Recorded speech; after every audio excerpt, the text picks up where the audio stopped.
Yeah, what's up, everybody? Welcome. Whoa, look at that. Sorry about that. Welcome to the brand new episode here of the Hot Mic here live on the Outlaw Nation channel. I am the Outlaw John Rocha, joined as always by the Snyder himself, looking buff because he's the stuff. Jeff Snyder, how are you? Johnny boy, what's up, baby? What's up, baby? Yes. You must be excited. The United States men's basketball team survived a scare against Serbia this afternoon. Woo! I actually bet on. I took the points on Serbia, so I was celebrating. Yeah, I kind of thought they had that thing in the bag, and then the U.S. just came storming back in that fourth quarter. Incredible comeback to get that victory and on to the gold medal game against Wembanyama and France. So Wemby in France taking on the U.S. team. Going to be fun to see. Have you been enjoying the Olympics, or is that your thing? Are you not an Olympics guy? No, I don't care at this point in my life. Yeah. Wow. Dana White himself says, look at them shoulders. All right, Dana, thanks for watching. Appreciate it. Put this guy in a ring. Come on, put this guy in. I've been in one. It didn't go well for me. That was a boxing ring. You might have you might have a better result in an MMA ring. You never know. How much to get Jeff to strip? 5,000. I'll just put it at 5,000 right now. I'll put it at 5,000. I'm a lot cheaper than that. There you go. We got so much to get into today. Thank you all so much for joining us. Some big stuff going on in the world of entertainment. Certainly Warner Brothers Discovery announcing a $9 to $10 billion loss overall, but we'll get into that and get into the specifics of all that, what it might mean.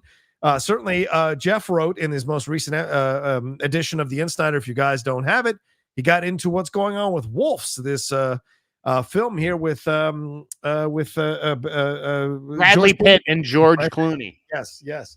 And what that means. So I want to ask Jeff about that as well. We're going to get into these new trailers that dropped this week, including the Saturday Night trailer that dropped today, the Rebel Ridge trailer from Jeremy Saulnier, whose wife just followed me on Twitter. So thank you. How very kind of you. And we're going to get into some stuff with Borderlands as well. What's going on with that situation? And we're going to get in some Ryan Reynolds news, both good and possibly bad, with stuff that's going on behind the scenes with that new film, It Ends With Us. And if there's enough time, we'll get to some Snyder news. We'll get to Jeff's Joe Rogan should host the Oscars take, some Alex Proyas news, and certainly some Gus Van Sant news as well that Jeff broke earlier in the week. So there's a lot to get into. Just a quick reminder, Streamlabs and SuperChats, they are open. Send in your love. Send in your support. You see the Streamlabs address right above Jeff's head. It's also pinned in the chat and the description of this video. So, Jeff, let's not waste any time. Let's jump into that Saturday Night trailer. It dropped today. You know, I had my reservations. I had my concerns. I did a trailer reaction for today. Today, it's up on my channel right now. And I got to say, I came away impressed, and I'm looking forward to this movie. Am I alone, or did you also enjoy the trailer, and what stood out to you? Looked phenomenal. Don't understand the hate. There was like a bizarre level of hate. I don't know if people just have the knives out for Jason Reitman or what it is, but like people are like, this is so lazy. This is like such bullshit. Fantastic trailer. Yeah. Maybe the trailer of the year, like potentially. Whoa. Wow. Like close. It was great. Wow. And the tripping on the penis line, that's a killer. You know how many people are going to fucking say that over the next 72 hours? It's true. That's true. Yeah, I was surprised because, like I said, I wasn't sure if they were going to show the seedier side of things or the darker side of things, but it certainly seems like, although there's the tension and the clock and everything's running down, it certainly seems like they're going to get into some of the drama and the tension and the issues behind the scenes with everybody. You got shots of Nicholas Braun as Jim Henson, which I thought was hilarious. For people who don't know, the Muppets did debut on SNL. Then you had George Carlin in there is cursing everybody out. Billy Crystal is apparently in one of these shots, who's ever playing Billy Crystal. But then you get the tension behind the scenes between Dick Ebersol and Lorne Michaels with NBC breathing down their neck in the form of Willem Dafoe. Those two actors, yeah, are fucking excellent. I really think that they are both going to be with us for a while, Gabe LaBelle and Cooper Hoffman. And, I'm working on a piece. I don't know if it'll go tonight or tomorrow or next week, but Remember these two guys, John? You're going to remember them better than I did. I don't know how many movies they did together. Their names were Paul Newman and Robert Redford. They only did a few, but yes, they were very memorable. Then we had guys named Matt Damon and Ben Affleck. Yeah, still doing movies together. Who's next? Who's the next generation? Matt Damon, Ben Affleck, or Newman Redford? You think Cooper LaBelle and Cooper Hoffman and Gabe LaBelle? I'm not saying it's these two. In fact, it may be the guys from a failed movie at the box office called Tenet. Oh, Pattinson and John David Washington? Who knows? I love that pair. But like, there needs to be two young stars who enjoy working together and are of the same generation. Maybe it's Timmy and Tom. I don't know. Oh, yeah. To me, they play too similar. You know, like there has to be some contrast, but there needs to be the next Matt and Ben and the next Paul and Robert Redford. Well, those people you named are good-looking leading men. Would you? I mean, I don't mean to be mean here, but those two don't necessarily stand out to me as good-looking all-American leading men. So I mean, maybe it's Miles Teller and Michael B. Jordan who have done a couple movies. I feel like together. Sure. You know, like I'm just saying, I need two guys to fill this next void. Where like it's an event when they get together. Right. But anyways, getting back to the Saturday Night trailer, I thought it looked great. I think it's a shoe-in for like an original screenplay nomination. It feels like something Sorkin would have written, or maybe that's just how Sony cut the trailer. Yeah. But it felt like very Sorkin-esque to me, except better than Studio 60 on the Sunset Strip. And I'm looking at, my one, I guess I have one vintage poster here to my left. It's Dog Day Afternoon. Okay. Oh, yeah. And if you look at the poster for Saturday Night, it's I love it. Did you see it? It's like, the writers are stoned. This is this. Everything is fucking on fire, and they have 90 minutes to fucking put it together and shit. It just reminded me of my Dog Day poster. I love that it's going to be in like real time. Yeah, I was worried when you said that last week that there was gonna be like all this time right before they are about to launch the first episode. I'm like, oh yeah, so they won't have time to get into all this stuff. But they're certainly alluding to it. And the poster really hangs a lantern on it by saying all the stuff that's going on behind the scenes, all the stuff that was there for them to overcome and endure in order to be able to get this thing out. And I think the interactions with Hoffman and LaBelle there on the staircase, that's fantastic. That's gold, right? I didn't even know that was the kid from Licorice Pizza. It did not even occur to me that was because that's Philip Seymour Hoffman's son, right? Am I correct on that? Yeah, exactly. Yeah. So it didn't even look like the same guy, because these guys are 10 years younger than Ebersol and Lauren were, yet they radiate the correct age in how they're portraying this character or these people and these real life people. And I thought that impressed the hell out of me on the staircase. LaBelle in particular just looks so like dialed in and like wired, like his whole fucking career and life is on the line. Like if this doesn't go well, you see the stress on his face, and which is remarkable because he's so young, right? But I think he's a really talented, special young actor. So I cannot wait for that fucking movie. It's a good look, isn't it? I mean, it's got that energy. It's captured that 70s vibe and style. It doesn't look like, and like I said, we said last week, Complete Unknown looks like a bunch of young actors having fun playing dress up as these iconic singers.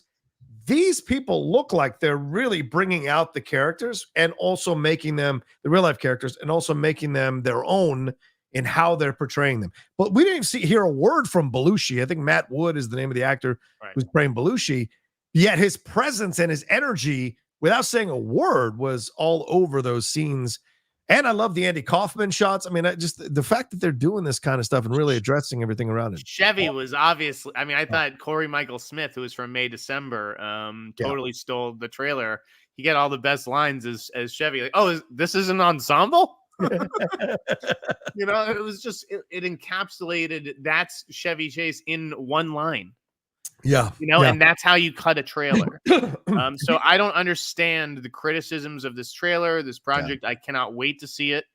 And I'm sure it'll be good. Lamorne Morris here playing Garrett Morris. I love that. I hope we get more with her. Kaya Gerber is an actress that I've really been enjoying recently here. J.K. Simmons playing Milton Berle. Give me those scenes right now of J.K. Simmons as Milton Berle. I have to see this. And you're absolutely right. I mean, I'm curious to see what Finn Wolfhard's role is. Is he a future cast member? Is he a future executive who cherishes SNL? Is it being told through his recollections of that night? Because Finn is such a massive actor and name, it's hard to believe there's just a page in this thing. I'm sure there's more to come from him. I don't think it's told. I don't know if it's told necessarily through anyone's eyes, but I'm sure it ends with, live from New York. Yeah. And Corey Michael Smith, it makes all the sense in the world to make Chevy Chase the star of the trailer because Chevy Chase was the star of season 1. People forget. I know Chevy now is, for some people, persona non grata and all the stories, but Chevy back then was a massive, massive superstar on the rise. Yeah, so absolutely, I like that. So consider me converted, brother. Now I'm on board. I can't wait. If you're not excited for this, you just don't love stories. Yeah, this is a great story. Agreed. Oh, and Matthew Rhys was almost unrecognizable as George Carlin, so I'm even looking forward to that too. And that's going to debut on October 11th, but it might be a TIFF. You're going to TIFF, right? Yes, and it's going to be a TIFF. Yeah. Okay. All right. There we go.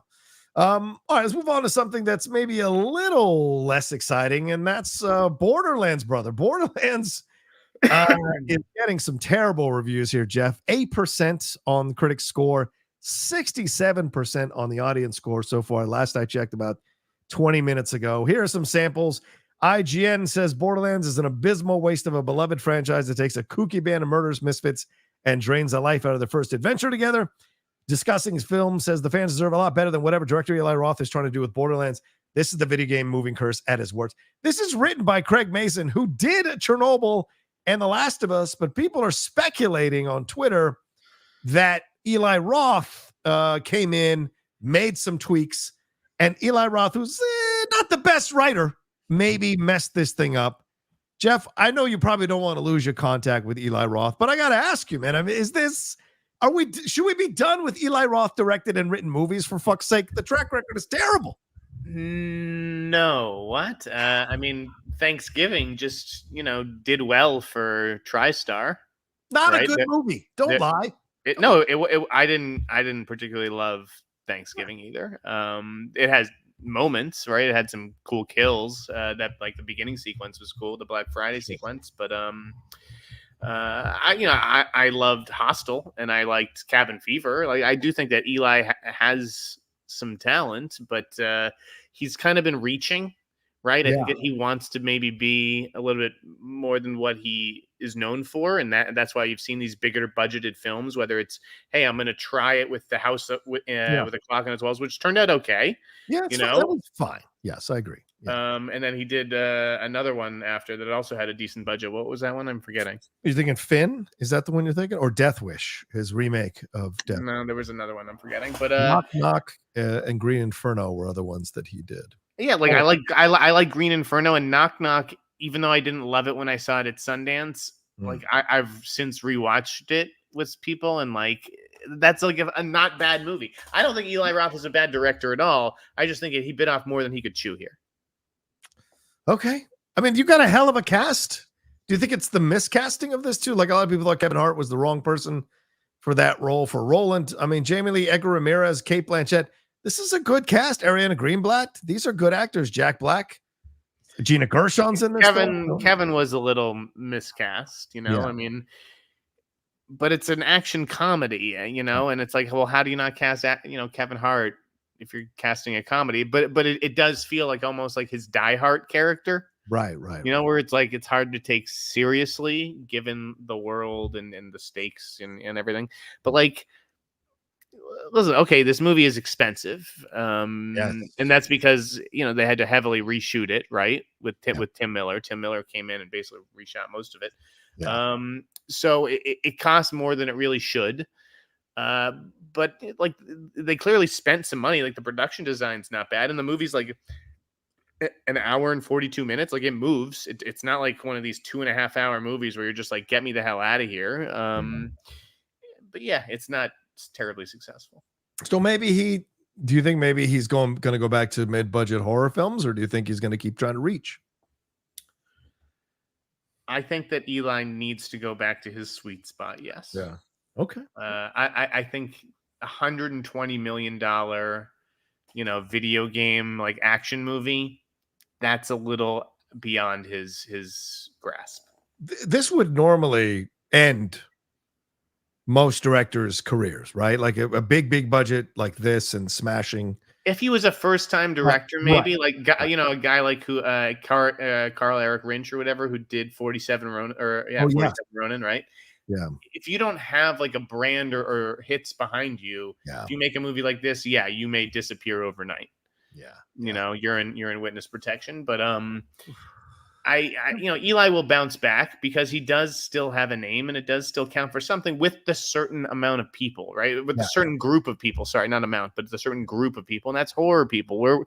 They're a loyal group. Okay? You're right.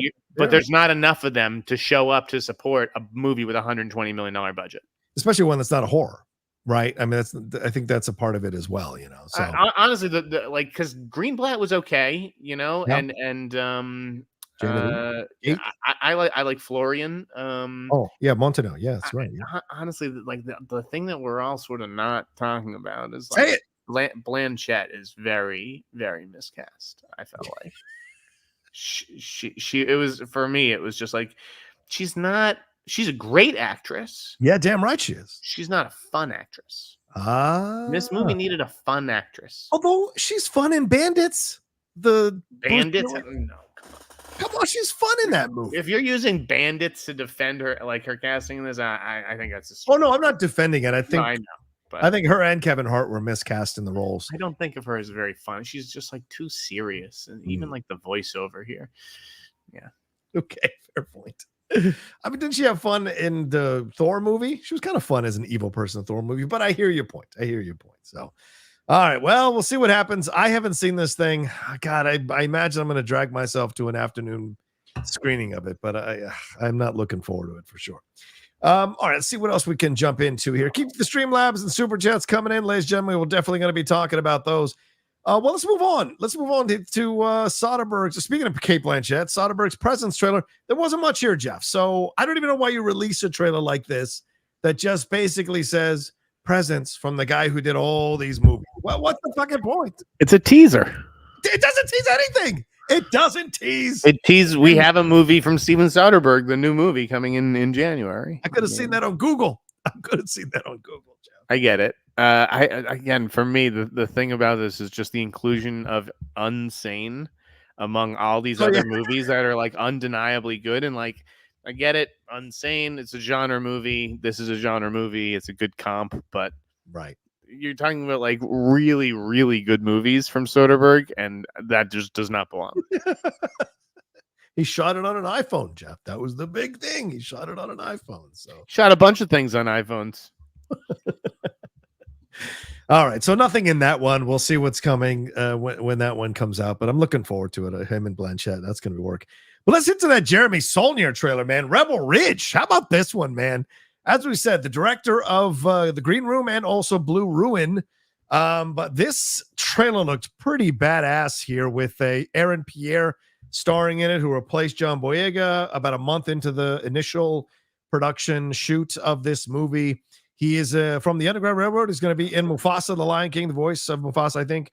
And he's a Marine trying to bail out his cousin. One problem is the corrupt small town cops abuse civil forfeiture to steal the bail money. And this basically looks like Black Rambo. This looks like Blambo, man. And I am 1,000% on board with this shit.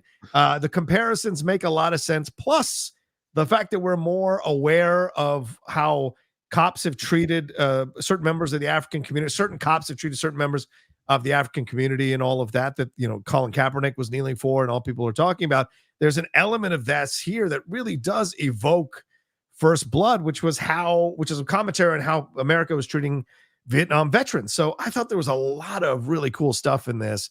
And you rarely see a black-led revenge film against the cops. And this looks pretty badass. What'd you think? I think it. I don't want to say too much. Why?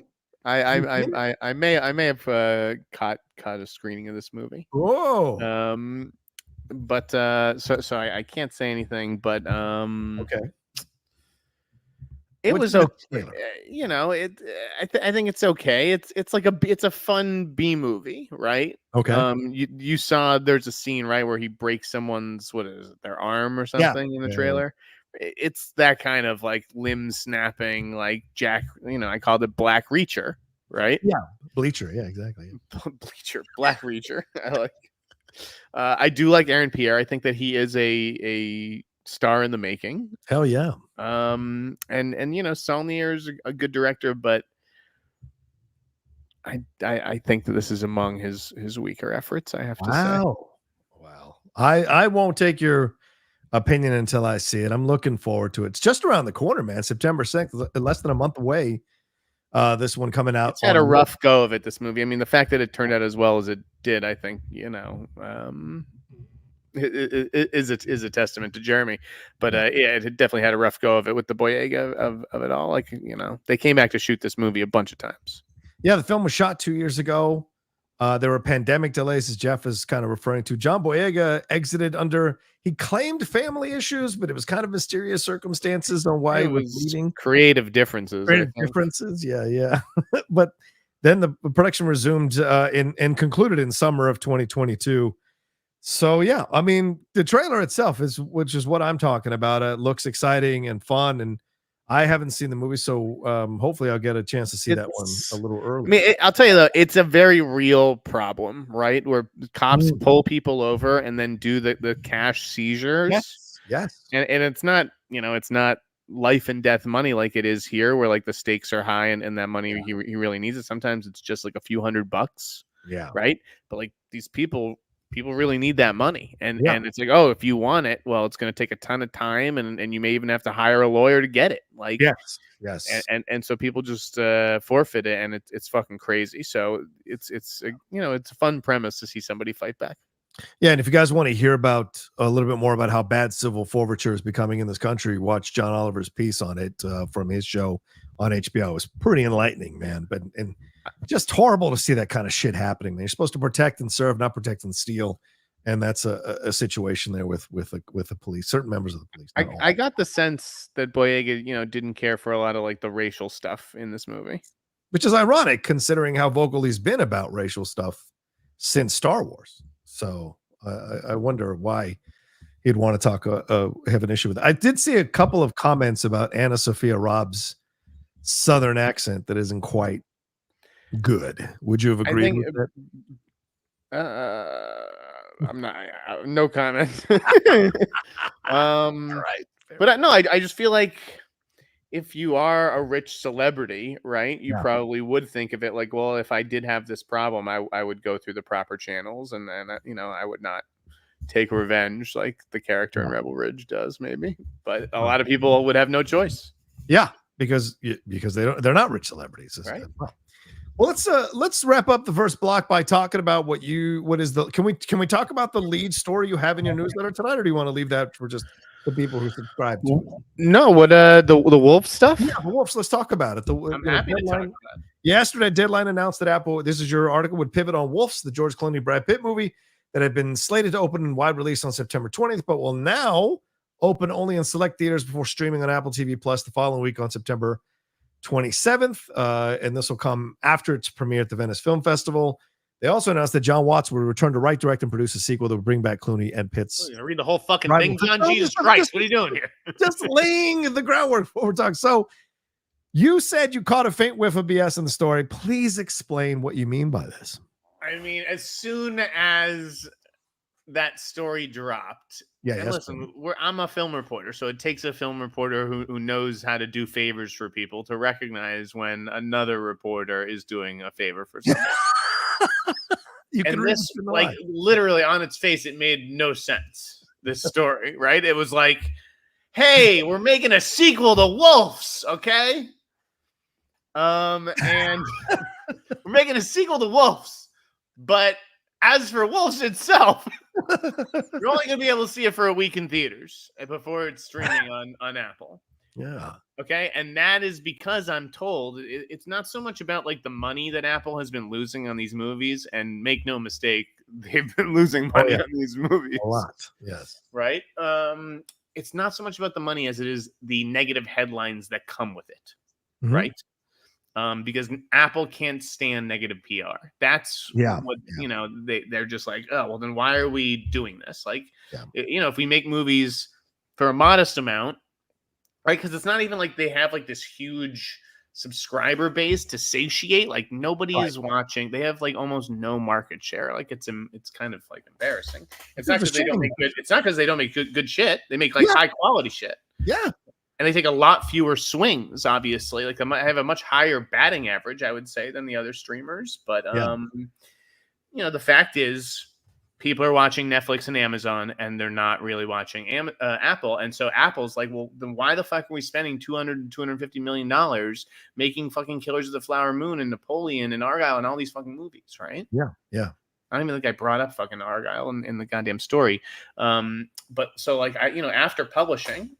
This is a little exclusive for the Hot Mic listeners. After publishing, I got a text from somebody who said, and I don't know if this is for Wolves or for the sequel, right?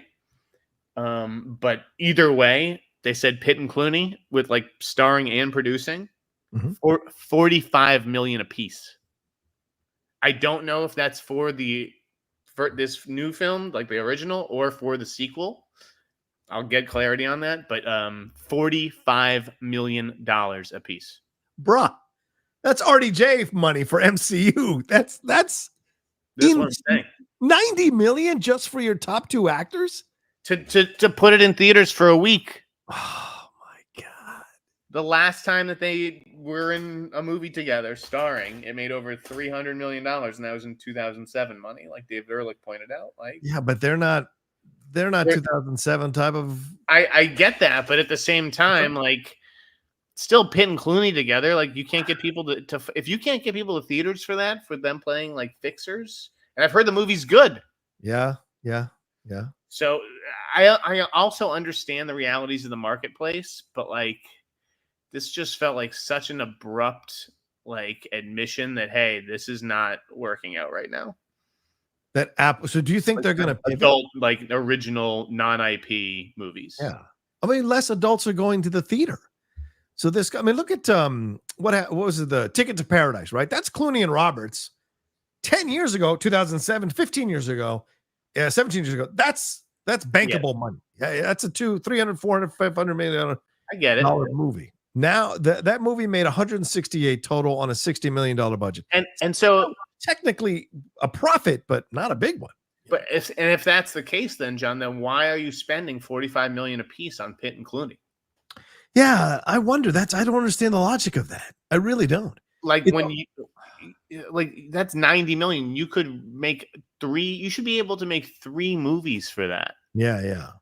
Right? Yeah. Oh no, 100%. People come to rail at Disney for how they spend their money, but like, how come no one's going after Apple for the amount of money they're spending on these movies? Because they're not seeing profits. I understand Killers of the Flower Moon. That was more an attempt to get awards, right? You get it. They didn't intend to make a lot of money on the movie, but I'm sure Napoleon was something they thought could make $500 to $750 million at the box office. It didn't even come close to that. And you look at something like this, you would think they would want to make much more money on a film like this. But I guess I don't know if it's like a lack of belief in theatrical, or if their studio partners have botched the marketing and distribution somehow. Yeah. Like I thought the Killers campaign was good. I thought the Napoleon campaign was good and stuff. Like, okay, Argyle maybe was a tough sell for Universal. But like, I guess it's just like, does it make sense to keep doing this on a case-by-case basis? Obviously it doesn't, this doesn't apply to F1. F1 is going to be a monster. I think next summer. Yeah. Don't you think? Yeah, no, I do. If it's a good movie, I think it's going to be a monster hit. Yes. It gets the marketing too from Formula One, right? Yeah. It's going to get a huge push over the next year from the actual league. So, yeah. I think that'll be a good bet, and plus they have Warner Brothers, which always does a good job with its marketing. Well, I think that's what's interesting, because we're going to talk about Warner Brothers with their loss here, but like the change that studios seem to be, and really Apple seems to be kind of stumbling around with is this idea that older people aren't going to the theaters in the numbers that they did anymore. And on the TV side, the younger generations aren't watching TV anywhere near the numbers that they used to watch. So it's like a squeeze from both sides in trying to figure out what content's going to work and what's not going to work and what's going to hit, what's not going to hit. It's even harder than I think it has ever been before, with many more channels, many more masters to serve than ever before.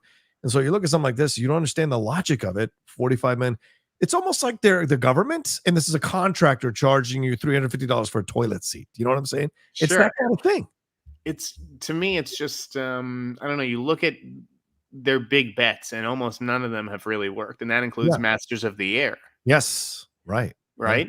And then you look at the stuff that's worked, and it's like, who thought fucking Ted Lasso was going to be their biggest hit? Who thought Shrinking, or whatever. Severance. Yeah, Severance. Right. That's the one I'm thinking of. Sorry. Yeah. I agree. I thought I was going to be the only one banging the drum on Ted Lasso as a critic who loves football, international football, and then it became this massive hit, and I was like, God. Right.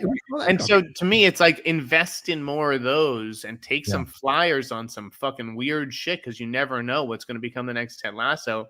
Because dropping 250 or 200 on these huge limited series or movies just doesn't seem like you have the touch. Yeah, the cachet. Oh yeah, and the touch. Yeah, exactly. Good point. All right, so we'll see what happens with Wolves. We'll see what happens with Apple TV and how they're doing their movies going forward. It's an interesting thing to explore for sure. Let's take a quick break, Jeff. And on the other side, we'll talk some WB. We'll talk some Ryan Reynolds stuff and Blake Lively stuff right after this.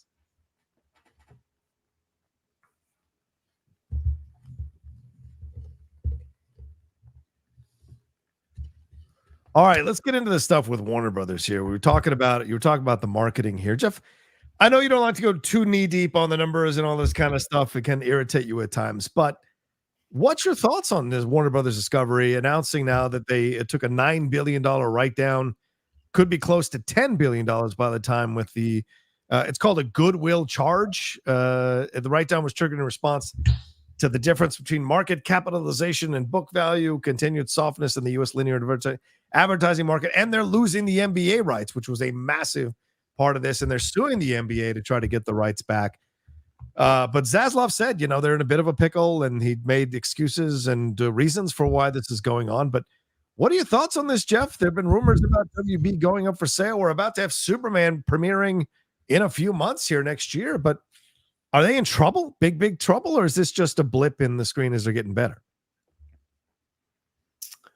I mean, what's the difference?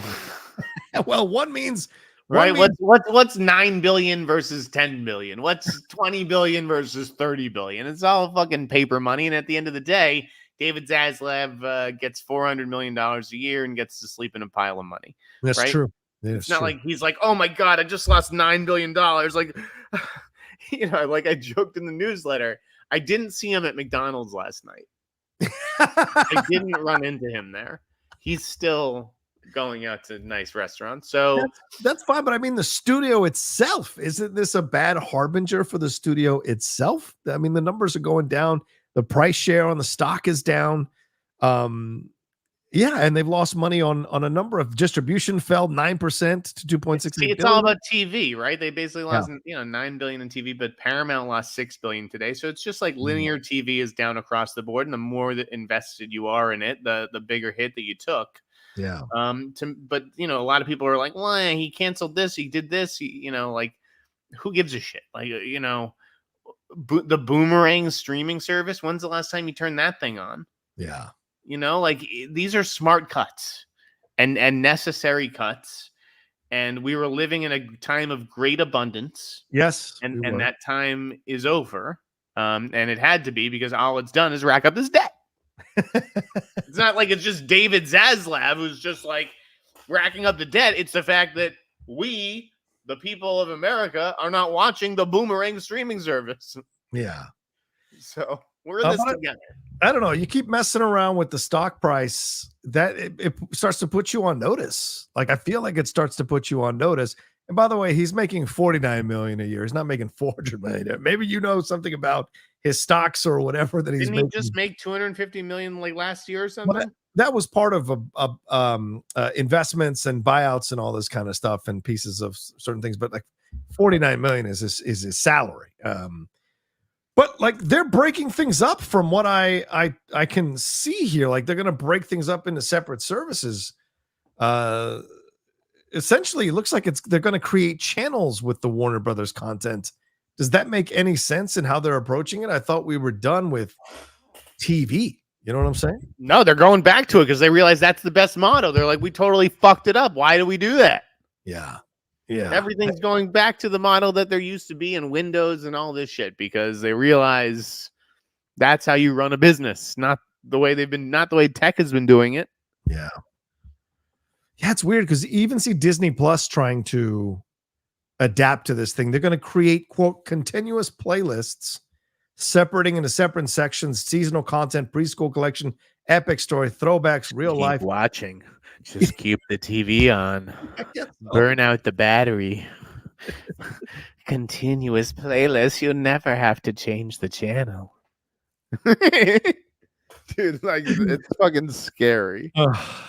Yeah, we'll see what happens. Yeah, Cable Plus is coming soon. Yeah, good point there. Listen, I haven't watched anything on Disney Plus since season 2 of the Mighty Ducks. Game changers represent. I think that was canceled eventually.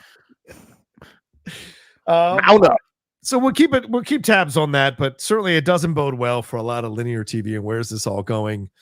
Because look, for all the shit we give executives, I would hate to be an executive right now and trying to figure this whole thing out. And I'd hate because I'd be worried for my job. If you were making hundreds of thousands of dollars or millions of dollars a year, you wouldn't give a fuck. I would if I get fired and there's less jobs to apply for, then I might give a fuck, because that money's going to run out at some point. Yeah. Anyway, I'm saying I feel sorry. I'm just saying I wouldn't want to be. All right, let's move on to some Ryan Reynolds stuff here, Jeff, and keep the Streamlabs super chats coming. There's 500 of you watching us live right now. Make sure you guys, we are about to get into the Blake Lively shit. The tea is about to get spilled. Before we do though, Jeff, let people know where they can subscribe to your newsletter and find out more of this kind of information. TheInsnyder.com, guys. Let's go. Pick it up, fellas. And ladies. Yeah, well, of course the ladies. Ladies. What do you want? Some more pics in there? Put a little more photos of me in the newsletter? Yes. Everybody, please is welcome to sign up. I feel like it's a good product. It's a worthwhile product. But I know times are tough. Yeah. But you're delivering quality content. That's important. Speaking of quality content, you can subscribe to the channel down below. I think so. Quality content. Subscribe down below and hit that bell. But leave your comments as well if you're hitting this point as you're watching it straight through about everything we've talked about so far. All right, let's move on to this. First, before we get into the Blake Lively stuff, I want to ask you about the Ryan Reynolds stuff here. He's out here doing a love tour for Deadpool and Wolverine for all the people who came back from the Fox universe. The film's about to cross $1 billion after only being out for a week. But he gives a lot of love to Wesley Snipes' Blade and says there should be a Logan-like send-off for Blade. Then he's like championing Channing Tatum getting a chance to play Gambit and should get a Gambit movie. And then he's giving love to Elektra. So how much of this? Ryan Reynolds is just like the Oprah. He's just like, you get a movie, you get a movie, you get a movie. I don't know about that, Ryan. No. The studio's going to pay for it. Oh, really? We're going to pay for it? Do you think any of this is going to happen? And is this, I got to tell you, Jeff, I'm a little burnt out on the nice guy shtick. I don't really buy it fully, but what do you think about this stuff? As far as it ends with us, or do you think any of these is going to happen? Do you think there'll be a Blade send-off movie? Because apparently what was reported here from a number of sources is that the Blade movie is now in limbo. So was that line in Deadpool and Wolverine kind of a foreshadowing that there might be a fourth Blade movie coming to kind of give Wesley a big send-off to the character because Blade Trinity kind of sucked? Blade delayed? Are you saying Blade delayed? Blade is delayed, yes. But will they be replaced by a Wesley Snipes Blade? I have no idea. But I mean, I wouldn't put it past Marvel to just be like, listen, we don't know what the fuck we're doing. Mahershala being like, listen, I'm out. Yeah. And then Marvel just being like, all right, we'll bring back Wesley Snipes for another fucking movie. I mean, he looked great. He looks fucking amazing. He did, right? In Deadpool and Wolverine. Yeah, he did. He said he was nervous. He had to get. I think it's time to turn the page on that. Yeah, I would like to. Frankly, yeah, I don't think Wesley Snipes is the answer. Yeah. But I get that people were excited to see him again in the Marvel universe. You know, that has a certain allure to it. But yeah. He's not a standalone character. Or he's not a standalone actor. But we should all listen to G_Aldrich. She says, of course Ryan is a genuine dude. What shtick are you talking about? LOL. G knows him. G's met him. G's hung out with him. G spent time at his house. And so he knows that Ryan is a genuine dude, everybody. He just knows. A genuine dude. Well, yeah, anyways, with it ends with us. It sounds. Let's move on to that. Let's talk about that. It ends with us. So clearly you think none of these films should be made. I agree with you. Gambit shouldn't be made. He turned Channing Tatum into a joke of a Gambit character. Right, you can't go back. You can't go back now. You can't go ask me to take him seriously. Exactly. And by the way, Ryan, you did that to Channing. Yes, Channing got to play the character. He agreed to do it that way, but in essence, it kind of killed his ability to play Gambit. He had no ability. It was never happening. It was never happening. Right, this was never a thing. Fair point. I mean, it was a thing at one point, but so the Ends With Us controversy. Let's talk about. And It Ends With Us. This is coming out in theaters this weekend, based on that book by Colleen Hoover, a very, very big book that made a lot of money. This film, there's a lot of controversy behind the scenes that is popping up here. Some people are claiming that this is just to bring attention to the movie. Other people are claiming there's legitimate beef here between the director and co-star Justin Baldoni and the main lead, of course, is Blake Lively, and this was produced with Ryan Reynolds and Blake Lively's company involved here. And the rumors are that that Ryan and Blake essentially wanted to take control of the movie away from Justin and have it feature Blake a bit more because she actually thinks she's going to get nominated for an award for this film. And they sided with the author and essentially manipulated the situation so that Justin was the odd man out. All the actors have unfollowed Justin after initially following him on his social media. And Blake and Justin are not taking any pictures together at any of the premieres. And it's this Gabriel Scanar guy who is getting a lot of the attention.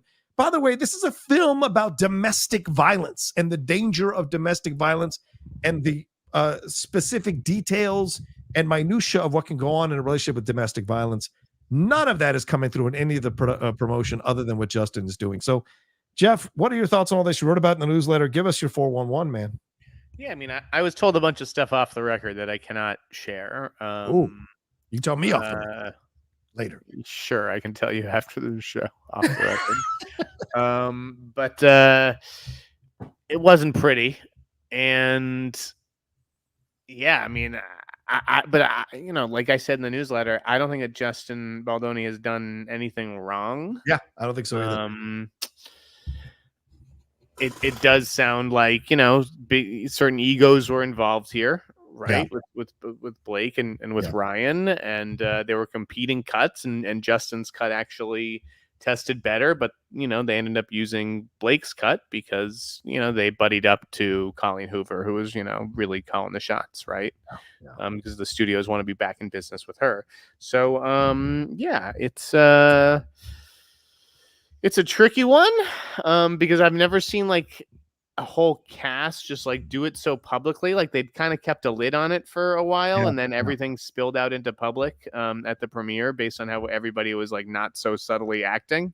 Yeah.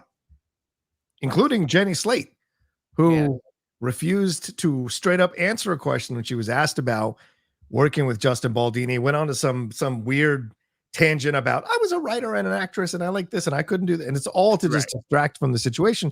But she wrote a glowing post about Blake Lively on her social media. So, you know, I think that people, you know, tend to take sides.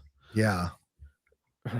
And you know, you want me to take this? Because I feel like you don't want to say what, and I don't care. So You don't even know what the fuck it is. Oh, yeah, So- I don't have sources. Yeah, I don't have anybody who works for WB or who may be involved with executive. Okay. What go is ahead. does see like people are saying Jeff won't say anything negative about WB. This is a Sony movie. What are you Yeah, guys talking Sony about? Pictures movie, guys. Yeah. I don't even understand what you guys are fucking talking about. um, I think that Ryan and Blake wield a lot of power. He's a very prolific producer, a powerful Sure. producer in town. Sure. And it's kind of natural that maybe actors stick together and protect their own, that kind of thing. Not that Justin Baldoni isn't like Blake's co-star here, but he's also the director, and maybe but she's the producer, so it's not like there's some power imbalance and she's just some like innocent leading lady. This is like No. her movie. Yeah. She's still very much calling the shots, even though he is in the director's chair. So it's tricky.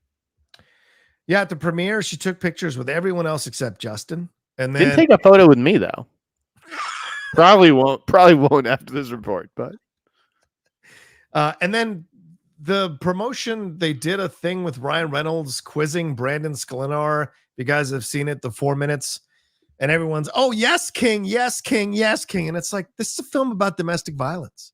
Why am I getting the Ryan Reynolds shtick in a promotional marketing material for a film about domestic violence? This should be a much more serious approach to this and conversation and junkets about it. And it's not that I have a stick in my ass or anything like that. It's just that this is a subject matter that's very serious.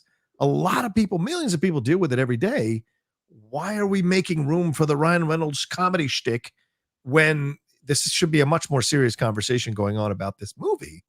And no one seems to be bringing up the domestic violence stuff other than Justin Baldoni in all the promotion for the movie. So it's really confusing why they're doing that. But my read on this, and because, I have my thoughts on this, is that I think Blake's ego, because everyone's always made fun of Blake's lack of talent as an actress. Everyone goes out of their way whenever they work with her to say how great she is as an actress. But go watch The Town. Go watch other things. She's hit or miss. And so I think she's good in The Town. As a Boston guy, we all love Blake Lively in The Town. I don't know how many Boston people I've talked to who said she's terrible in The No, Town. you are dead wrong on that. That is nope, not true. Oh my God, you're insane. Go on. I know so many Boston people don't like. Anyway, but like this idea. So I think she saw an opportunity to possibly win an Oscar here, kind of like Sandra Bullock with The Blind Side.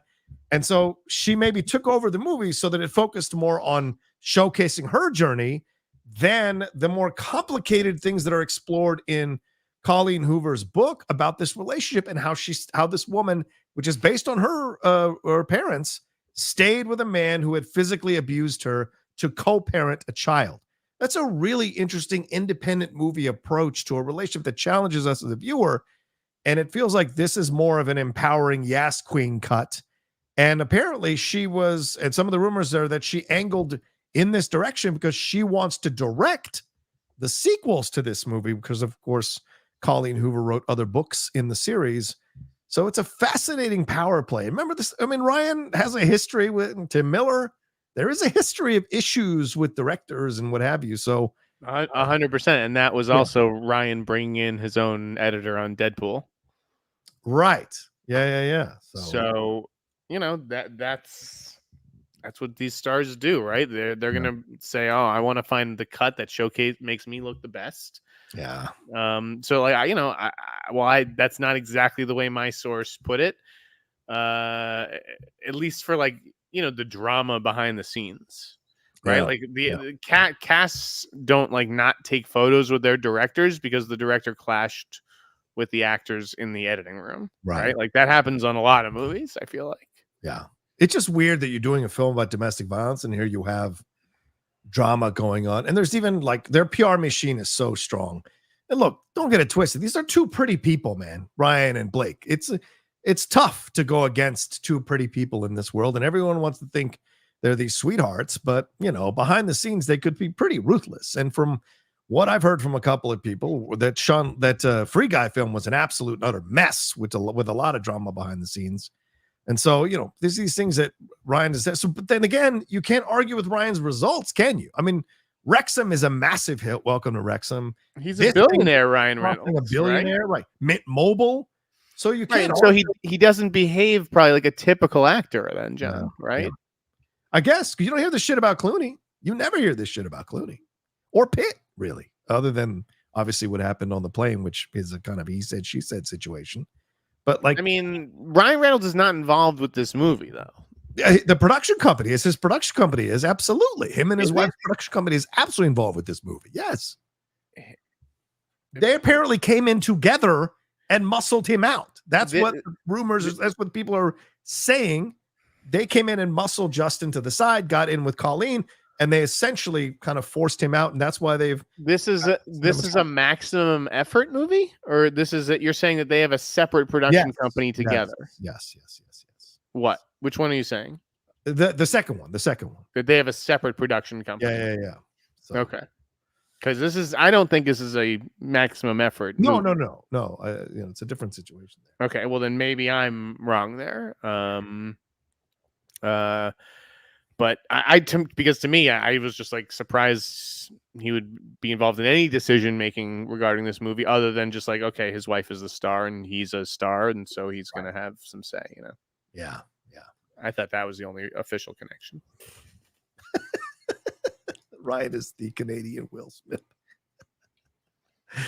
Anyway. All these guys are different than what you're seeing on fucking social media, guys. It's not The Rock and Ryan Reynolds and Ellen. All these people, like, they're different in front of a camera, just like I am.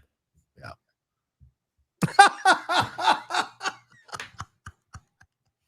Wow. Because in real life, guys, I'm not even wearing overalls. So, I mean, it's just a shame, but we'll see. People think it's going to, you wrote in your newsletter, 25 million. I've seen 35 million. I don't know, man. I don't know. For what? What are we talking about? This film. You think it's going to make, you've seen the projection. I think it's going to be, well, that was like a floor. Like, I think it's going to do 25 at least. Really? Okay. I think it's going to perform very well, and that this is only going to help it. Like, why the fuck would we talk about It Ends With Us on this podcast? Yeah. Unless we would not. Is the answer. Yeah. So it's just that this is a little bit of tea that I got from behind the scenes. I even skipped out on. Yeah, there's been a number of videos and comment. I mean, I tweeted about it this morning. This tea, because I had a couple of people reach out to me about it, and I was like, "Oh, what's this?" So, all right. So anyway, we'll see what happens with that going forward, and it's probably going to make a lot of money, but we'll see. All right, so let's get into Alex Proyas, man. He is returning. You're excited about this. I like the premise. Okay, like, I mean, this is like such a like indie B movie that's was not going to get like a real theatrical release. Yeah. Who's the star of it? The recognizable one? Mallory Jansen? Anthony LaPaglia, right? And Lindsay, right? Because he's Australian, like Proyas. Paglia. But like it sounded to me like Jurassic Park with robots. Yes. It's an adaptation of Carol Capek's landmark sci-fi treatise R.U.R. Which I'd never heard of. Have you ever heard of this? No, not at all. Published in 1920. I'd never heard of it. Everything's a landmark sci-fi novel. I've never heard of this thing before, but it did sound interesting. It was like an island where like robots are made. And like this woman who comes to the island to like emancipate the robots, and then like something goes wrong. Yeah, the robots take over like they're going to. Sounds like fucking Jurassic Park to me. That makes sense. I think that sounds pretty cool. Yeah, I'm down. And we haven't seen anything from him for 8 years since the terrible Gods of Egypt. From Gods of Egypt, which was bad. iRobot, like I like he's doing another robot movie. Yeah, like this is the director of iRobot. You can't knock that. Obviously, he did The Crow and Dark City, so that's why I love Proyas, and that's why I felt it was notable. Jeff, have you gotten a screening invite for The Crow yet? No. I actually technically got an invite to the premiere. Oh! The premiere's in New York. And so it was like, we will give you tickets, but you have to get your way to New York. And I was like, well, I'm not flying to fucking New York for the premiere of The Crow. For The Crow? No, you should have. All right, so we'll keep tabs on that and see what happens with that film as it gets closer, if it even happens. So it'd be nice to see Alex Proyas back behind the director's chair. One film shouldn't ruin you, for God's sakes. I mean, these other films were good. Of course, I was making that claim about Eli Roth earlier. All right, well, let's move on to Zack Snyder. Speaking of making some films that aren't good, his rubber cuts I mean, his director's cuts for Rebel Moon Part 1 and 2 came and kind of left. There wasn't that big of a deal around these cuts, other than they elevated the Rotten Tomato score by a few percent, but not that much. But apparently, it looks like there's rumors going around, the word going around that Netflix has quietly canceled Zack Snyder's plans for Army of the Dead sequels, and an animated series is coming from the Wrap.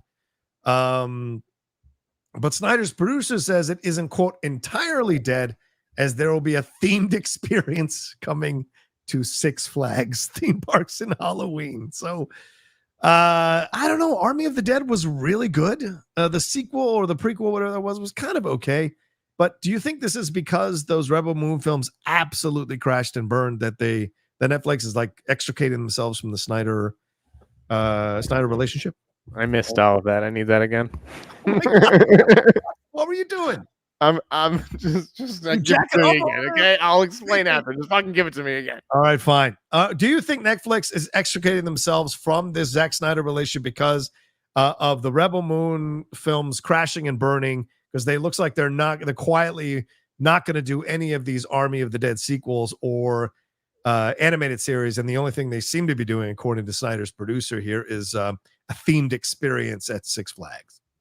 Yeah, I mean, we've said that before, right? I said that no one wants to deal with this headache, and the movies they were too expensive, right? Like they didn't get the views that I think that they were expected to garner. They got killed by critics. I just don't think that this is necessarily the business that Netflix wants to be in, the Zack Snyder business. Yeah, long term. Even Army of the Dead, like, what is that? A double at most? Like, why are we making a sequel to this? Like, I'm being generous. Yeah, they made a prequel, but it wasn't as well received. But, like, we don't need a whole fucking universe for this. Like, no one is obsessed with this. Yeah. It was a modest hit for its time, but like, there's a zillion things on Netflix I'd rather, sequelize or whatever. So yeah, I don't think they're gonna have any problem letting him go. I don't know where he goes. I don't know what his next move is, but yeah, I'm not surprised. He says he wants to do a smaller film next. But do you think we've seen the apex? That's like him, like, preparing everybody for the. Don't be surprised if I wind up directing, like, some Hulu movie starring Mel Gibson. It ends with us too. Is this the apex? Have we seen the apex of Zack Snyder? Do you think that there's still a hit or two left inside of him as a director? Yes. Okay. Yeah. He's just got to get away from all this garbage. Like, yeah, go back to making a real movie. And I think something smaller will be good for him. I agree. I love Zack as a director. He doesn't always get it right, but I would never not want to see him directing movies because his eye is incredible, and it may not always work writing wise or storyline wise, but a good story. Yeah, the visual, like, married with a good story would do him good. It's maybe it's not fair to say, but like, he's lived a few lifetimes, Zack Snyder. He's been through some shit, right? Yeah. So like, use that pain, channel that pain into something maybe a little bit more personal than a space opera. As Blade once said, use it. All right, so let's get into. We got two more things to talk about, both related to you, Jeff Snyder. Number one, Gus Van Sant. How sure are you that this is happening? You broke this on Monday. I talked about it on the Christian Harloff show. Or on the show we do on Mondays. How sure are you that Gus Van Sant is going to be directing this Hulk Hogan versus Gawker film with Ben Affleck as Hulk Hogan and Matt Damon as Peter Thiel? 100% sure. As far as the Gus Van Sant element, for sure. Could something happen with Damon or Affleck, falling out of the movie? Potentially, but I don't think so. I think you get Gus because this is the one. This is because you've had 25 years of opportunities to hire Gus back. Yeah. You bring him back because Gus is going to be both of us. You know, he has not worked with Affleck since. Right. He's worked with Casey. Yes. And Damon, right? And Damon. Right, of course. Yeah, Damon a couple of times and Casey a couple of times, obviously, right? But never Ben. And so I think that this is going to happen. Okay. I think that, again, it's not Ben Affleck Hulkamania. No, it's not. It's not that at all. Right. It's not a biopic. Did you see the original casting when apparently Seth Gordon was going to do this? Did you see the rumored casting? No, I did not. It was David Harbour. Oh, shit. He'd be pretty that would have been good. He'd be pretty good. Oh, my God. I mean, that's such a better fit in my mind. Yeah, but he doesn't justify the cost. Yeah, of course. Do you think this now, because Van Sant's attached to it, does this become like a sleeper possible Oscar or I think so. awards? Yeah. I think it could. I mean, if it's good, right? Yeah, right. You know what else was a fucking Emmy contender? A little show called Pam and Tommy. Right. Yes. So I don't think this is too much different. Yeah, I this has the feel of Air to it. Like it's not. It's about the shoe and the whole thing of Michael Jordan and all of that, but you don't need Michael Jordan in it. I think in this route, I think this is not going to be like Ben Affleck. I think it's going to be interesting to see what Ben Affleck's role in all of this is as Terry Bollea, because he's not playing Hulk Hogan. He's going to be playing Terry Bollea, dealing with the fallout of using the N-word and his daughter and having sex with his friend's wife, Bubba the Love Sponge's wife. Like, this is massive. And then dealing with the explosion of gossip websites that were happening in the early 2000s, with Gawker being one of the big ones. Now, let me ask you this, John. Could you see, now this may be a little crazy, could you see Matt Damon playing Hulk Hogan instead? No, I could not see Matt Damon playing Hulk Hogan. Okay. So yeah, Damon's supposed to play Peter Thiel, and when it was David Harbour, the rumor was that it was going to be Jared Leto playing Peter Thiel. Oh, that's a good combo. I like that combo too. But like, I think Damon can do it. Yeah. I'm curious who's going to play. I think is Nick Denton, who was the editor in chief of Gawker, and like guys like AJ Delario. I feel like I should get an audition for AJ Delario. You do? Reach out. I feel like you've got enough name recognition. And look, nowadays, Jeff, it's about what your social media footprint is. You've got a healthy social media following. You should at least be able to get in the door. Yeah, right. I'm not joking. Hollywood's crazy like that. I just don't know if I see Ben as Terry Bollea, but I'm willing to see if he can do it. I can totally see Affleck as like a total sleazeball with like wispy, with the wispy blonde mustache who would fuck his friend's wife. 100%. If you can't see Affleck as the guy who would fuck your friend's wife, I just don't want my daughter going with any black men, brother. No black men, brother. Oh, that's heartbreaking. Heartbreaking. All right. And I don't think we have time for you. Do you want to go into your Joe Rogan take, or do you want to leave it alone? Should we go on? You can make fun of me for it. I'll defend it. And I saw Joe Rogan defend it after the special. Oh, come on. No. Well, the special was not good. Yes. I didn't think the special was good. Listen, I don't listen to his podcast. That's what people like mistook it for, right? Yeah. I don't listen to Joe Rogan's podcast. I don't particularly like his stand-up. But if you're asking, and like I also don't expect him to like go up there and be like, people who got vaccines are stupid, go Trump. Like, that's not, I don't think what Joe Rogan would do that. I think he's still a fucking professional who gets paid tens of millions of dollars a year. Just had one of 4 live Netflix comedy specials. I know. He's right printing and money. Like I think that he would just bring an audience because like that has abandoned the show. Not that they necessarily used to watch it, but like just like what we were talking about last week with like marketing with Comic-Con. Yeah. Like you already, there are people who are going to watch the Oscars and they're already going to watch the Oscars. Okay. Right. If you're trying to get this show from 10 to 12 million to 19 to 20 million, you need to find 7 or 8 million people who didn't watch it last year for a reason.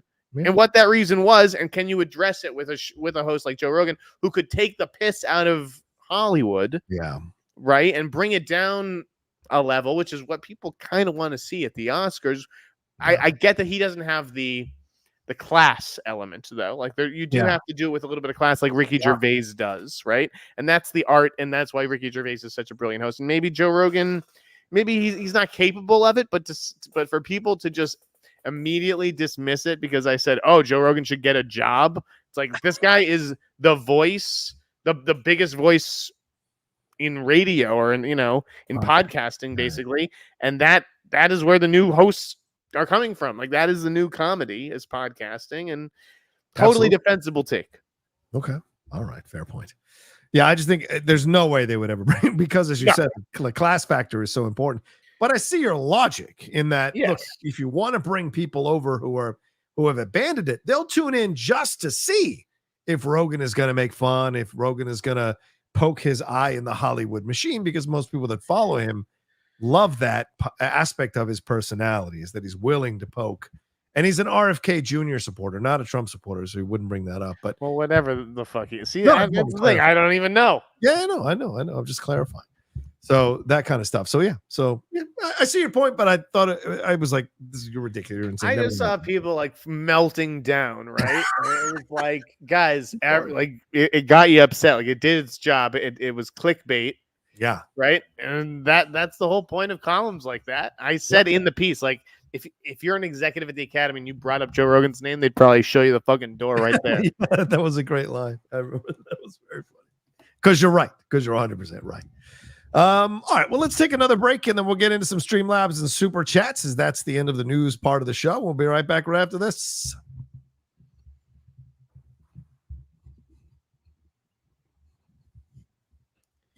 All right, Jeff, let's get into some of these comments from people. We got a few of them. Carlton Runner says, London calling. What's up, Carlton? Busy day here, but always got time to send support for John and Jeff. Also saw Borderlands today. Absolute detritus. An abysmal film, Jeff. Everyone's entitled to their opinion. Fair point.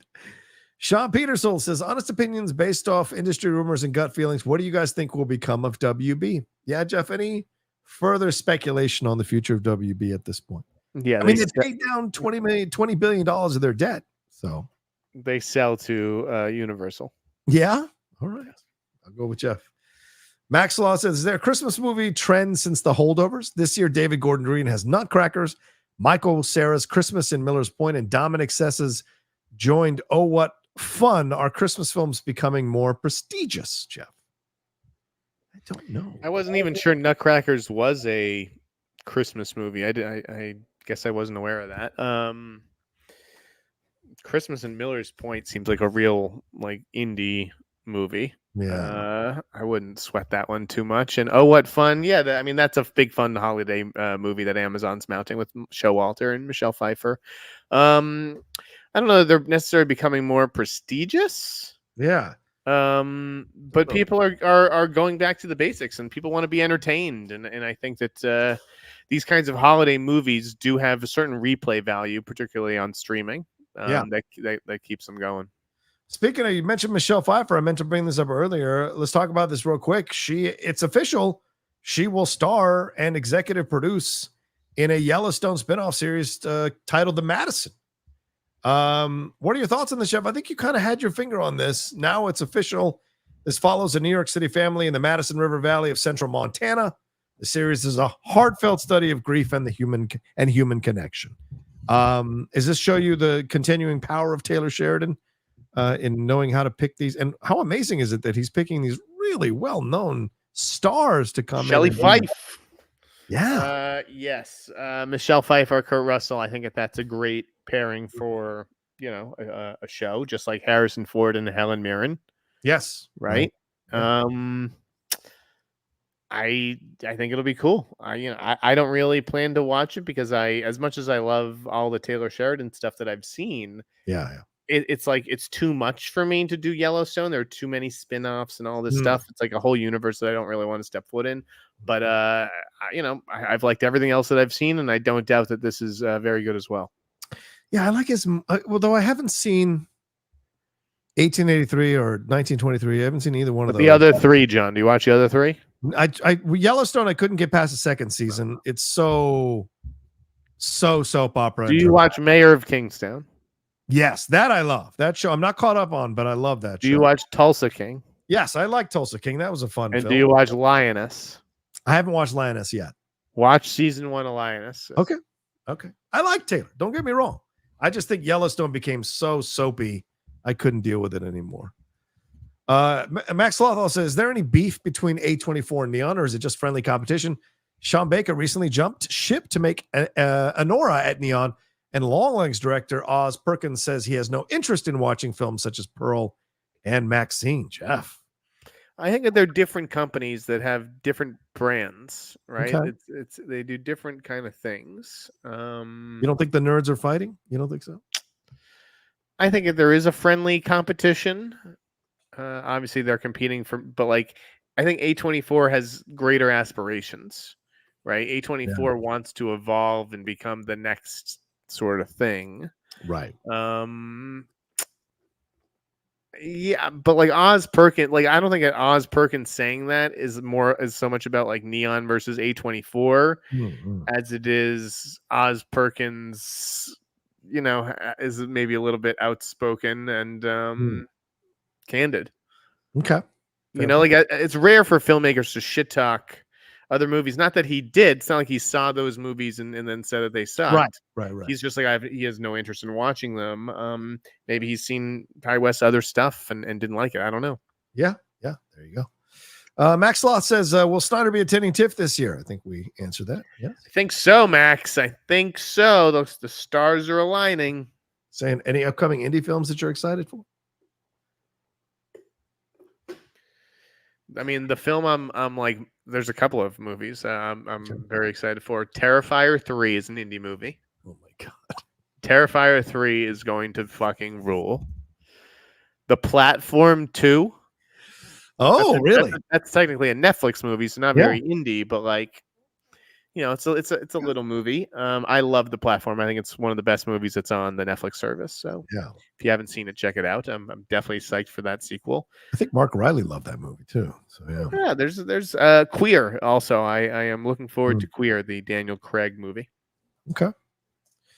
All right, let's move on here. Datboy22 says, any news on what they'll show off at D23 tomorrow? Yeah, Jeff, I don't know. Do you hear anything? You sometimes we'll hear things in the wind. Do you hear anything? I mean, I told you guys it's going to be a lot of TV stuff, right? Yeah. At least from on the Marvel side. So what is it? Like Daredevil, Agatha, yeah, and Ironheart, right?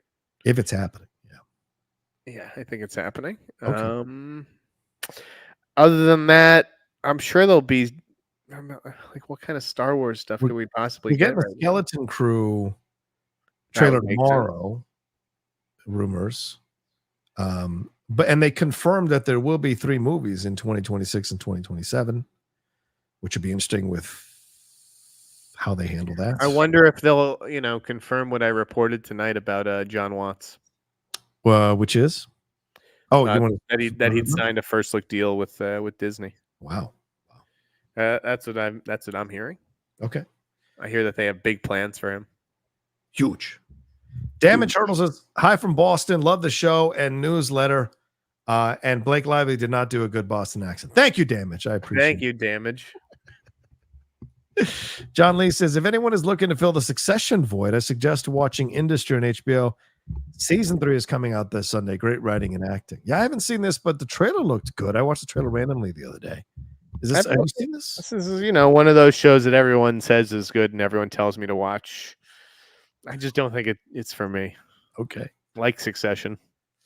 Succession was great. Oliver 3748 says, I heard a while back that Bryan Singer was trying to make a comeback. Do you guys think he has a chance in hell? I don't think mainstream feature films, but there is a contingent. Yeah, it depends how low he wants to go, right?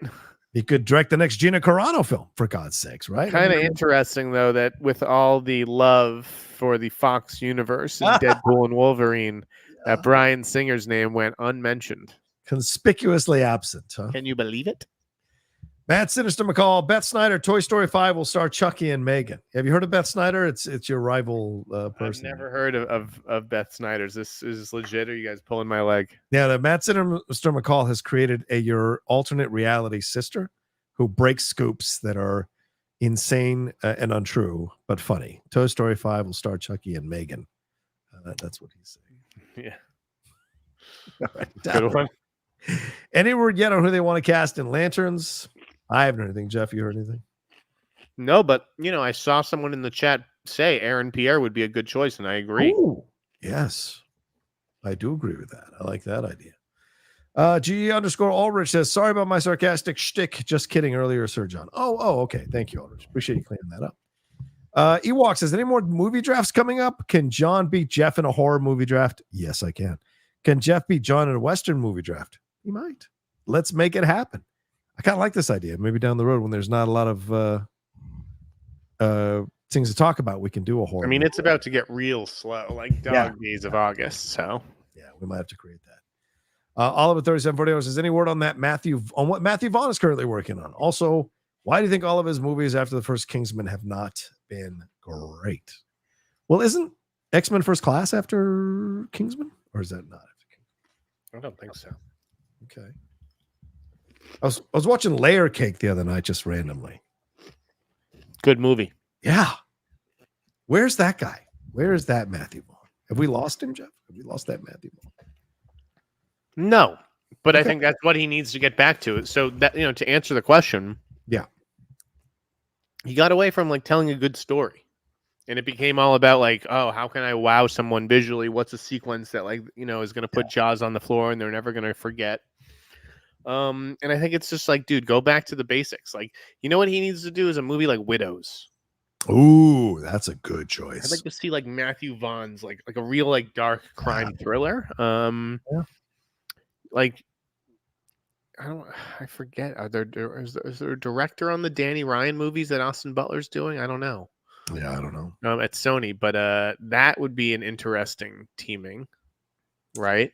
Yeah, I'd be down with that. Yeah, because I like Layer Cake, I like Stardust, I like Kick-Ass. I half like X-Men First Class, and of course the first Kingsman. But yeah, the sequel not so great. The Kingsman was okay, it wasn't that great. Argyle was just murder to sit through. Right, he's got another like action movie that he shot, right, with Chris Hemsworth, I think. Yeah, there's 2 more Kingsmen that are in pre-production, but Courage is the one I think you're referencing. No. Oh, okay. No. He shot another movie like on the DL. Okay. I think with Chris Hemsworth, and somebody else. Maybe it's Mark Strong. I forget. Okay.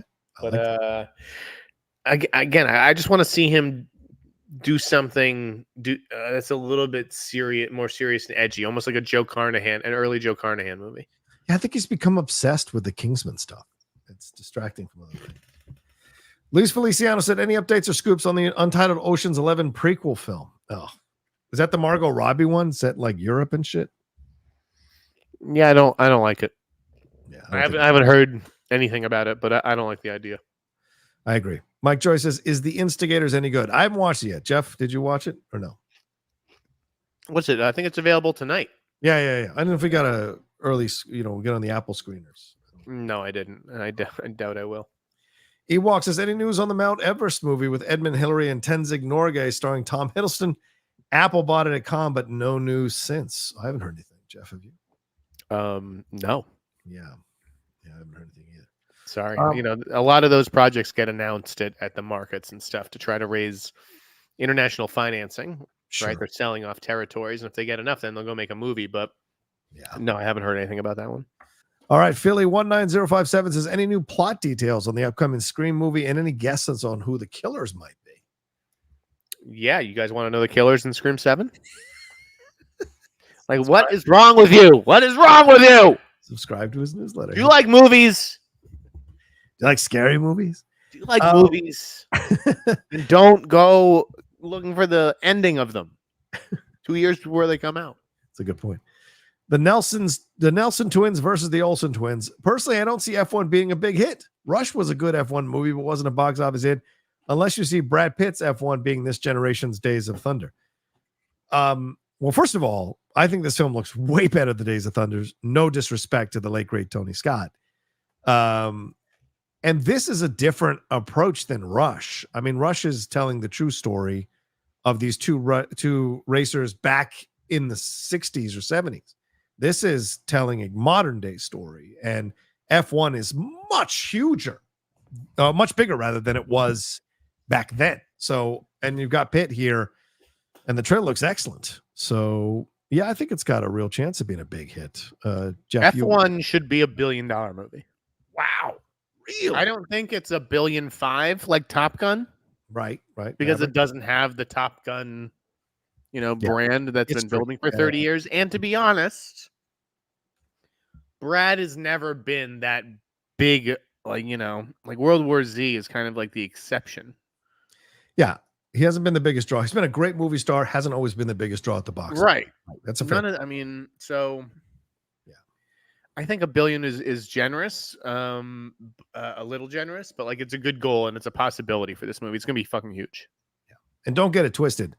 Days of Thunder was made for 60 and made 158. So it just kind of barely made profit. It wasn't a massive hit like Top Gun was. All right, let's see. Wolvie says, hi, Jeff. A few weeks ago on the show, you teased that you'd reveal who is joining the Supergirl movie in your newsletter. Do you still plan on breaking the news? If so, when? I teased that I knew who was in the Supergirl movie? Yeah, that's what this person thinks you said. I don't think I did. Yeah. I haven't heard anybody else. I haven't heard anybody else for the Supergirl movie. There you go. Joe says, any word on Mimi Cave's Holland, Michigan? I was hoping to see it in a fall festival lineup, but so far, nothing. Jeff? Forgive me. I have not heard anything about Holland, Michigan, other than I'm really looking forward to that one. Okay. It's like a movie about it's a suburban thriller, and the mom finds out that like dad's hiding a secret. Okay. And I think it's that dad's like a serial killer. Okay. Wow. It's with Nicole Kidman. I think it's going to be good, but I don't think it's going to be coming out this year. Okay. All right, that's everything. That's all the Streamlabs super chats. Anything you want to bring up, or shall we just wrap up the show, my man? Let me check the inbox. 1 second. I minimized it. Should I run any of these by you to see if they pass your smell test, or are we good with these? Oh boy. What have you got? Have you got something big? Am I getting yelled at? Uh-oh. Oh, no big deal. Okay. No, that's all I've got this week. Sorry, guys. All Sorry. Right. All right. Well, there you go. Well, G. Aldrich says, sending love, Sir John. Go Filipinos for 2 goals. Yeah, hopefully. John, what did you think about Warner Brothers kicking that Looney Tunes movie over to Catch Up Entertainment? It's coming out in movie theaters, right? So, isn't that what they're saying? Is that the spin? We're putting it out in movie theaters via Catch Up Entertainment? I haven't even read the article. Dallas is saying that I said a few weeks ago, if you want to know who's joining the Supergirl movie, subscribe to my newsletter. Okay. I don't recall saying this. I don't know what they could be talking about. Sorry. Yeah. All right. Let me check Deadline one more time and see if there's anything here. But yeah, just a good profile on Baby Reindeers, Richard Gadd and Jessica Gunning. Mr. Beast in some trouble. Blah, blah, blah. Oh, no, I don't think we should talk about that. I was going to mention the Taylor Swift thing, but I don't think you have much to say about that. Like the terrorist attack? Yeah. How sad that is, man. I mean, scary. Like, fucking, It's a good thing that she canceled those concerts. Oh, shit. I love Vienna. I was there for 10 days. Love that city. So it's a shame to hear that there was a possibility of that nonsense. A bunch of kids too, teenagers. Man. Zendaya teamed up with Robert Pattinson on a movie. Nice. And Jenna Ortega got the lead in the J.J. Abrams movie. Oh, yes. Right, with Glenn Powell, which I'm told is a fantasy film. Oh, okay. You like this idea? And my source said it gave off Last Starfighter vibes. Now, I haven't seen The Last Starfighter, so I don't know what fucking vibes he's talking about. But Last Starfighter is a classic 80s movie, bro. Oh, I know. Oh, you've not seen Last Starfighter. Because I didn't have an older brother who showed it to me. That's right next to Iron Eagle and Battle Beyond the Planets, I think is what it was called. Never saw Last Starfighter. These are these things. Dude, I just did fucking kickboxer and fucking for the first time. Other one. and Bloodsport. Yeah, I did a doubleheader like 6 months ago. So like I'm still there. You're still working your way. Iron Eagle. No. I'll add it to the list. I told you I want to see War Games. I never saw. Oh yeah, that still holds up. That's a damn good movie. The Broderick and Ali Sheedy, I think. Yeah. Okay. All right. I think that's everything. Patricia Arquette, Tom Felton joining Zazie Beetz horror thriller They Will Kill You. Any big deal She on that? booked 2 movies. She booked Kenneth Branagh's new movie too with Jodie Comer. So it was a big week for Patty Arquette. Nice. Have you seen anything good, John? Have you seen anything good? What came out this week? I did not like Twisters. Oh, did not like Twisters, Jeff. I was so mad that I didn't like that movie. I went on a Tuesday, middle of the afternoon, 10 people in the theater. This is perfect. I can enjoy the movie as I want to see it. And I just found myself just like going, what is this drivel? Who wrote this with a crayon, for God's sake? The script was terrible. The characters, I didn't care about the characters. I didn't buy the chemistry at all. Glenn was nice. It was good, but Glenn was doing the smiley guy who cares a little bit about you, gets emotional at the end for you because you almost died. And I thought Daisy did a nice job with it. But right or left, John? Right or left? Right or left? And why what you said about Anthony Ramos, dude, came blazing into my brain after the movie was over. Why the fuck did he ever agree to do a role like this? It's such a nothing role with no logic in the decision of what he chooses to do when he comes back into her life. Like, why the fuck? This makes no sense. And then his turn is like, what? So you know what that role's for? That role's for the next Anthony Ramos. Yes, exactly. And David Sweat was wasted even more. And so was Katie O'Brien. It just made no sense why these people. The cone is weak in this one, and the top of it's got the doodad, and so we should go right. No, go left. Go left. You know what? I saw the wheat field moving left to right. We got to go left. We got to go left. Like, I get it. I get it. I'm the first person that's like, go to these movies where you turn your brain off and have a great time. But like, you gotta make them interesting. Armageddon is interesting. Con Air is interesting. This was like, I saw all the beats coming. Yeah, I saw all the character beats coming. There was no connection. What'd you think of the no kiss? Oh, I didn't give a shit about their relationship. So kiss or don't kiss. Care. I did not care because I didn't buy their chemistry for 1 minute. So she's not the next Zendaya, like Variety said this week.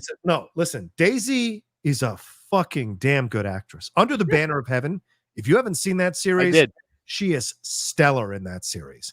That's the kind of work she needs to be doing. She's a good actress. Yeah, this stuff is beneath her, man. But to me, it's like she's a good actress. Like she's a good actress, like Anne Hathaway. She's a good actress, like Keira Knightley. Yes, she's not Zendaya. Right. I agree with that. She doesn't have that appeal. Not at all. Variety's like, well, now that she did Twisters, she's like on the list with Zendaya. And I'm like, what? I'm like, what list are you looking at? I swear, some of these people, man, the shit they write. Luke Brock says, here at Mizzou, Missouri, I had friends that were in Pitt's old frat. They fought over his room like bars of gold. Apparently, chicks dig that he carved his initials below one of the windows. Saturday night looks amazing. Wow, there you go. Brad Pitt still. Frat boy Pitt. Coming back. BP, baby. I'm going back to Missouri. What else? Is there anything else I saw this week? I don't know. This is a sports thing, but if anybody cares, and maybe Jeff doesn't even remember this person, but 30 for 30 has a great documentary on Michael Chang. If you guys remember Michael Chang, great tennis star from the 1980s, 17 years old when he won Wimbledon. That is a fantastic doc that I got a chance to see. I don't think I've seen anything else. Paramount, no. Disney, no. Dude, speaking of sports docs, I don't know if we can talk about it yet, but have you watched the McNair documentary yet? No. Is that, you have a Netflix hookup, man. You get to see these. I do not. I get the Netflix screeners for now until they are furious with me and cut me off. But I did watch the McNair. It's like one of the Undone ones. You know that series, the Undone? Untold. Forgive me. Forgive me. It was interesting. Wow. Yeah, I'm looking forward to that one and the Hope Solo one, which is coming apparently the week after. I want to see both of those for sure. So Is there anything else? No. I mean, we saw the one you talked about, the Netflix, the LA murder ones, the Homicide LA, the one where from the Dick Wolf. Okay, yeah. That shit was good. That series was good. And the thing is, what's really interesting is because Lindley's sister and her boyfriend are coroners and head coroners in LA. They were able to give us like extra information about what was going on around some of those murders because they were in the coroner's office when those murders happened. So it was like kind of cool to have like a pop-up video text going on with her sister and her sister's boyfriend, because that was to hear the extra stuff that was going on. They spoke highly of a lot of the detectives. So those guys are on the up and up. Netflix does a good job with those packages. I mean, they're no different than, I'm sure, than like a Discovery documentary, but it's all about the packaging. It's smart because you're connecting, all of these cops are connected to these cases in some way, shape, or form. And whether they worked with somebody who was on the case or worked on the case. Both the New York and LA ones were excellent. Samo says, hey, y'all, thoughts on the Olympics this week? Sam, we talked about that earlier. Jeff's not really into the Olympics. I'm loving it. Loving the Americans. Great game today against Serbia. But it was following the ladies volleyball team. They're in the gold. I'm sure you were, you perv. No, I didn't say beach volleyball. That's the perv. Those ladies all crashed out. But like the women's soccer team goes for the gold on Saturday against Brazil. That's going to be a barnstormer of a match for sure. All right, let's get out of here. I think that's it. I think that's all. All right, thank you all so much for hanging out with us. We appreciate you all madly. You're the best. Thanks for the Streamlabs super chats. Thanks for the lively chat as well. Jeff, where can they find you and everything that going on there on your newsletter? You can find me at theinsnyder.com for all your entertainment news needs. Entertainment news with an edge. Sign up now. Subscribe. And if you need a discount, come into my DMs, and this week's password will be cactus. DM me cactus and you will get the discount. It's an annual subscription, and I basically chop it in half. You'll see. DM. There you go. Perfect. There you go. As for me, hit the subscribe button, hit that bell button. Got more content coming out in the next couple of days. Coming looking for all of that. But thank you all so much for supporting the Hot Mic as much as you do. And that's it. You guys take care of yourselves. Be well. Enjoy your weekend. And we'll talk to you next time with another brand new episode of the Hot Mic. Peace. Until then.